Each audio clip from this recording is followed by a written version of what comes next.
Hello guys, कैसे हो आप सभी का हमारे YouTube channel RPSC aspirant Jitesh में स्वागत है। दोस्तों, आशा करता हूं कि आप सभी मस्त, शानदार और ज़बरदस्त होंगे। दोस्तों, हमने संज्ञा प्रकरण पढ़ लिया, उसके बाद संधि प्रकरण पढ़ लिया। आज हम पढ़ेंगे कारक प्रकरण। क्या पढ़ेंगे? कारक। ठीक है दोस्तों, तो आइए पढ़ते हैं कारक प्रकरण। आज हम पढ़ेंगे कारक प्रकरण। कारक कारक शब्द कैसे बना? सबसे पहले हम ये जानेंगे कि कारक शब्द कैसे बना। कारक शब्द में कृ धातु अणुल प्रत्यय से कारक शब्द बना। ठीक है दोस्तों, कारक शब्द कैसे बना? कृ धातु अणुल प्रत्यय, कारक में कृ धातु और अणुल प्रत्यय। ठीक है दोस्तों, कृ की आदि वृद्धि करेंगे यानी वृद्धि संधि। वृद्धि संधि होगी तो कृ का कार हो जाएगा। क्या होगा? कार। और इस अण की इत संज्ञा हो जाएगी। कौन से सूत्र से? छोटू सूत्र से। छोटू सूत्र क्या करता है? प्रत्यय के प्रारंभ में च वर्ग और ट वर्ग की संज्ञा करता है। तो ट वर्ग का अण है तो अण की संज्ञा हो गई, उसके बदला की इस संज्ञा होगी हलंत्यम सूत्र से। हलंत्यम सूत्र अंतिम हलंत व्यंजन की वर्ण की इत संज्ञा करता है हलंत्यम सूत्र। तो इस ला की इत संज्ञा हो जाएगी। शेष बचेगा वो। क्या बचेगा? वो। अब इस वो को युवोर नाको सूत्र से, कौन सा? युवोर नाको सूत्र से वो स्थाने अक आदेश हो जाएगा। युवोर नाको सूत्र से वो के स्थान पर अक आदेश हो जाएगा। ठीक है दोस्तों, कार्दन अक क्या बनेगा? कारक। क्या बनेगा? कारक, जिसका शाब्दिक अर्थ है करने वाला। क्या है? करने वाला, कारक का अर्थ। ठीक है दोस्तों, तो कारक शब्द बन लिया। कैसे बना वो हमने देख लिया। अब हम पढ़ेंगे कारक की परिभाषा। क्या पढ़ेंगे? कारक की परिभाषा। जिस परिभाषा है पहली, क्रियाजनकत्वम कारकम। क्या है? क्रियाजनकत्वम कारकम, यानी क्रिया के जनक तत्व को ही कारक कहा जाता है। ठीक है दोस्तों, उसका दूसरी है क्रियाम करोति निर्वर्तयति इति कारकम। क्रियाम करोति निर्वर्तयति इति कारकम, यानी क्रिया को करने वाला, क्रिया के साथ जिसका साक्षात संबंध होता है उसे ही कारक कहते हैं। ठीक है दोस्तों, कारकाणि षट् सन्ति। दोस्तों, संस्कृत में कारक की संख्या कितनी है? 6। कितनी है? 6। ठीक है, कौन कौन सी? आइए देखते हैं। कर्ता कारक, कर्म कारक, करण कारक, संप्रदान कारक, अपादान कारक, अधिकरण कारक। जिसका श्लोक है कर्ता कर्म च करणम। कर्ता कर्म च करणम च संप्रदानम।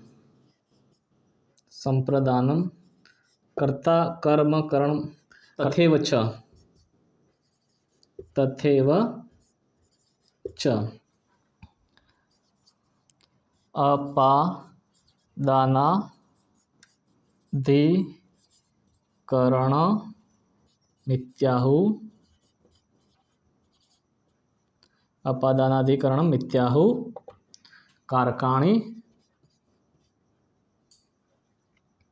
कारकाणि षट्। इस श्लोक के कर्ता कारक, कर्म कारक, करण कारक, संप्रदान कारक और अपादान कारक और अधिकरण कारक। दोस्तों, संबंध की गणना कारकों में नहीं की जाती, क्योंकि संबंध का साक्षात क्रिया से संबंध नहीं होता, इसलिए। ठीक है, तो अपने पास 6 कारक हो गए। कौन कौन से? कर्ता कारक, कर्म कारक, करण कारक, संप्रदान कारक, अपादान कारक, अधिकरण कारक। ठीक है दोस्तों, संबंध की गणना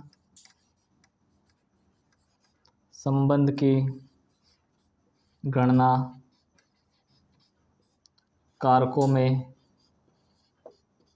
नहीं की जाती।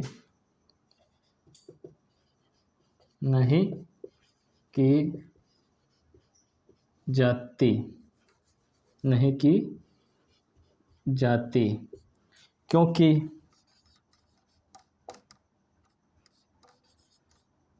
संबंध का क्रिया के साथ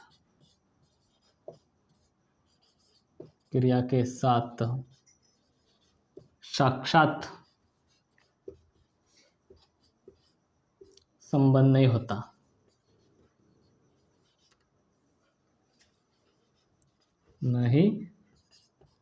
है, इसलिए। दोस्तों, संबंध की गणना कारकों में नहीं की जाती, क्योंकि संबंध का क्रिया के साथ साक्षात संबंध नहीं होता है, इसलिए। ठीक है दोस्तों, हमने सबसे पहले क्या देखा, कारक। कारक शब्द कैसे बना, क्रिया धातु अणुल प्रत्यय से कारक शब्द बना, ठीक है दोस्तों। और परिभाषा देख ली हमने, क्रियाजनकत्वम कारकम। दूसरी परिभाषा है क्रियाम करोति निर्वर्तयति इति कारकम। और कारकाणि षट् सन्ति, कितने 6 कारक है संस्कृत में, ठीक है। कर्ता कारक, कर्म कारक, करण कारक, संप्रदान कारक, अपादान कारक, अधिकरण कारक, ठीक है दोस्तों। यहाँ तक हमने देख लिया। दोस्तों विभक्तियाँ कितनी होती है, विभक्तियाँ कितनी होती है, 7। कितनी होती है, 7। प्रथमा, द्वितीया,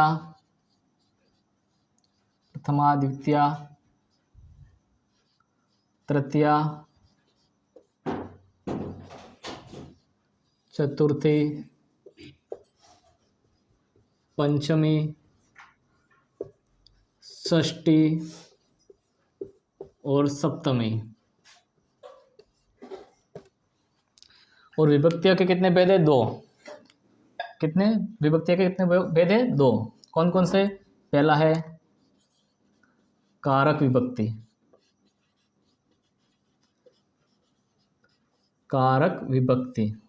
और दूसरा है उपपद विभक्ति,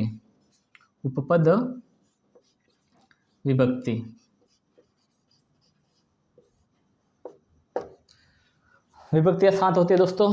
प्रथमा, द्वितीया, तृतीया, चतुर्थी, पंचमी, षष्ठी, सप्तमी। और 2 प्रकार की विभक्तियाँ होती है, पहली है कारक विभक्ति, दूसरी है उपपद विभक्ति। कारक विभक्ति में प्रथमा से लेकर सप्तमी तक आती है, ठीक है दोस्तों। कौन कौन सी आती है, प्रथमा से लेकर सप्तमी तक,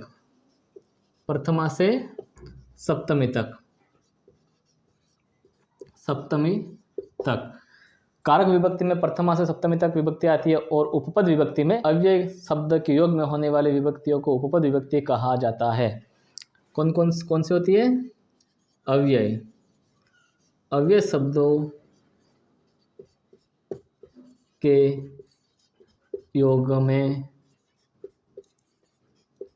होने वाली विभक्ति को उपपद विभक्ति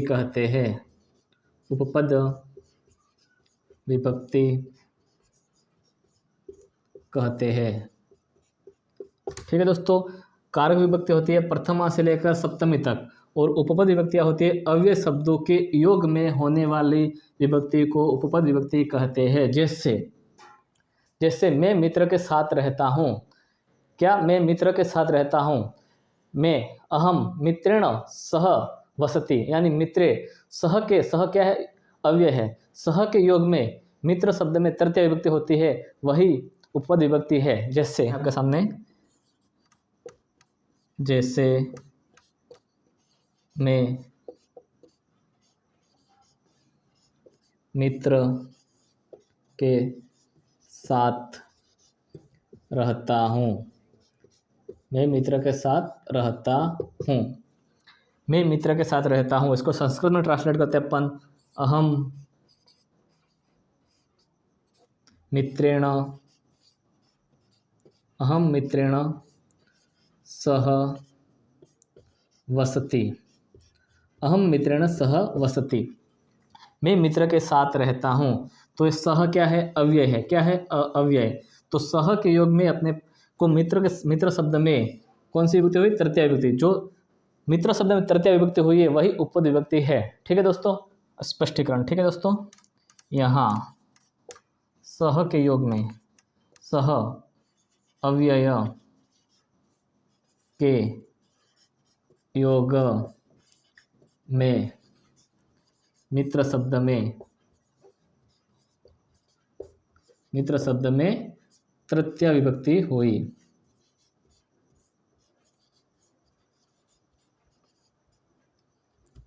तृतीय विभक्ति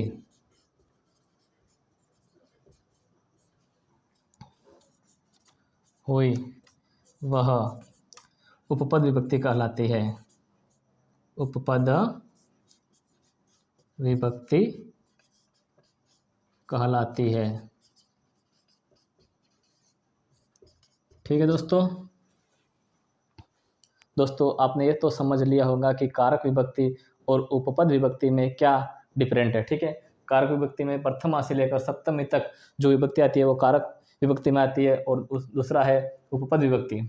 उपपद विभक्ति में अव्यय शब्दों के योग में होने वाली विभक्ति को उपपद विभक्ति कहते हैं। जैसे मैं मित्र के साथ रहता हूँ, अहम मित्रेण सह वस्ति। यहाँ पे सह क्या है? अव्यय है। अव्यय सह अव्यय है, तो सह अव्यय के योग में मित्र शब्द में तृतीय विभक्ति हुई, उसे ही उपपद विभक्ति कहते हैं। ठीक है दोस्तों अब हम देखेंगे उपपद विभक्ति है कारक विभक्ति बलियसी। क्या है? उपपद विभक्ति से कारक विभक्ति में ज़्यादा बल होता है। क्या होता है? कारक विभक्ति में ज़्यादा बल होता है। उपपद विभक्ति है कारक विभक्ति ही बलियसी, यानी ऐसा होगा जहाँ पर भी इस वाक्य में, किसी भी वाक्य में उपपद विभक्ति और कारक विभक्ति दोनों का कार्य हो रहा है, तो ऐसे समय में अपने को क्या करना है कि उपपद विभक्ति जो कि कमज़ोर है और कारक विभक्ति जिसके पास बल ज़्यादा है, क्योंकि उसने क्या किया है? च्वयंप्रास खाया है, इसलिए तो क्या है कि कारक विभक्ति का कार्य अपने को करना है। मान लो अगर आप, जैसे कि वह पिता को नमस्कार करता है। क्या करता है? पिता को नमस्कार करता है। तो यहाँ पे नमः क्या है? अव्यय है। नमः अव्यय के योग में चतुर्थ विभक्ति होती है, लेकिन अपने को चतुर्थ विभक्ति नहीं करनी है। क्यों? क्योंकि उपपद विभक्ति है कारक विभक्ति बलियसी, इसी कारण, क्योंकि उपपद विभक्ति से कारक विभक्ति में बल ज़्यादा होता है, इसलिए जहाँ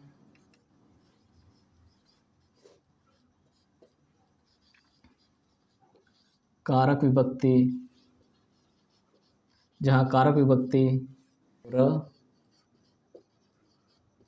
उपपद विभक्ति, जहाँ कारक विभक्ति और उपपद विभक्ति का कार्य प्राप्त हो रहा हो वहाँ पर कारक विभक्ति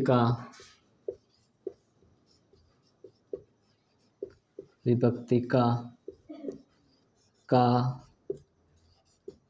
प्रयोग होगा। यानी कि जहाँ पर कारक विभक्ति और उपपद विभक्ति दोनों का कार्य प्राप्त हो रहा हो वहाँ पर कारक विभक्ति का प्रयोग होगा। ठीक है दोस्तों, जैसे वह पिता को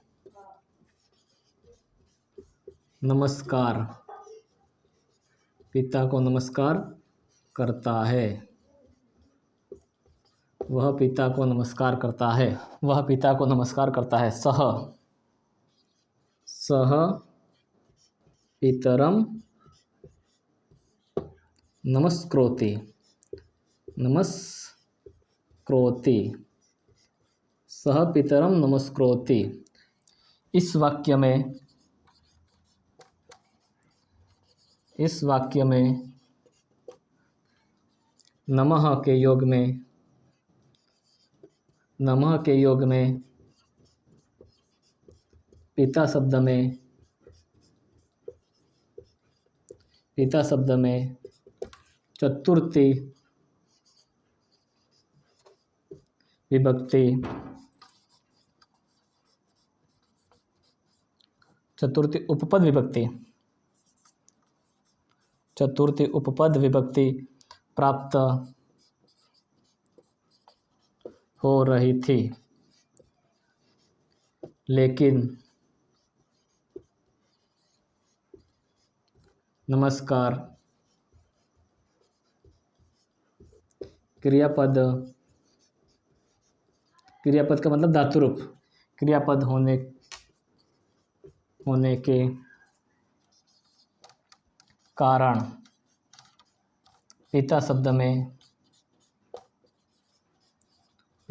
में द्वितीय विभक्ति हुई। कौन सी हुई? द्वितीय विभक्ति। कहाँ पे हुई? पिता शब्द में। ठीक है दोस्तों, इस वाक्य में नमः के योग में पिता शब्द में चतुर्थी उपपद विभक्ति प्राप्त हो रही थी, लेकिन नमस्कार क्रियापद होने की वजह से पिता शब्द में द्वितीय विभक्ति हुई। ठीक है दोस्तों उपपद विभक्ति है कारक विभक्ति ही बलियसी, यानी उपपद विभक्ति से कारक विभक्ति अधिक बलवती होती है। जहाँ कारक विभक्ति और उपपद विभक्ति का कार्य एक साथ हो रहा है, वहाँ पर उपपद विभक्ति का कार्य न होकर कारक विभक्ति का कार्य होगा। जैसे आपके सामने उदाहरण है, वह पिता को नमस्कार करता है। क्या है? वह पिता को नमस्कार करता है, यानी वह पिता को नमस्कार करता है। सह पितरम नमस्करोति, यहाँ पे नम, नम क्या है? नम अव्यय है। नम क्या है? अव्यय है। नमः अव्यय के योग में कौन सी विभक्ति होती है? उपपद चतुर्थी विभक्ति। कौन सी होती है? उपपद चतुर्थी विभक्ति। लेकिन ये सूत्र कहता है कि उपपद विभक्ति कारक विभक्ति ही बलियसी, यानी उपपद विभक्ति से कारक विभक्ति अधिक बलवती होने की वजह से पिता शब्द में चतुर्थ विभक्ति न होकर द्वितीय विभक्ति हुई। ठीक है, इस वाक्य में नमः अव्यय के योग में पिता शब्द में चतुर्थ विभक्ति प्राप्त थी, लेकिन नमस्कार क्रियापद है। ये नमस्कार क्या है? धातु रूप है। ठीक है, धातु रूप होने की वजह से चतुर्थ उपपद विभक्ति न होकर द्वितीय विभक्ति होती है। ठीक है दोस्तों, ठीक है दोस्तों, आज हमने पढ़ लिया कारक।